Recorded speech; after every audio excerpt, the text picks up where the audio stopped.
বইটি পড়ছিলাম, লিখেছেন শাহরুজ ফার্দি, যে মার্কেটিং বিক্রি বাড়ায়। এই বইটি আমি অনলাইন থেকে নিয়েছি। এই বইটা আমার যখন নামটা শুনি বইয়ের, যে যে মার্কেটিং বিক্রি বাড়ায়, এটা খুব ইউনিক একটি নাম আমার কাছে মনে হয়েছে। যে মার্কেটিং বিক্রি বাড়ানোর যে সিস্টেমটা, ওইটা জানার জন্য আমি এই বইটা অর্ডার করি। বইয়ের কিছু অংশ পড়েছি, এটার মধ্যে যে স্টেপ বাই স্টেপ যে মার্কেটিং এর সিস্টেমগুলা তুলে ধরা হয়েছে, খুবই গুরুত্বপূর্ণ বলে মনে হয়েছে এই বইটা আমার কাছে। ভিডিওটি আপনাদের উদ্দেশ্যে করা। যে শাহরুজ ফার্দি ভাইয়ের যে বইটা, আমি ব্যক্তিগতভাবে ওনাকে ইউটিউবে, ফেসবুকে অনেক দেখি।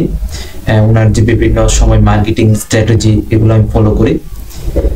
এই বইটা আমি মনে করি যে আপনাদের অনেকে পড়া প্রয়োজন, কারণ এটার মধ্যে অনেক সিক্রেট বিষয় রয়েছে যেগুলো আমরা সচরাচর জানি না, যেটা মার্কেটিং এর ক্ষেত্রে, বিজনেসটাকে ডেভেলপ করার ক্ষেত্রে অনেক কাজে লাগতে পারে।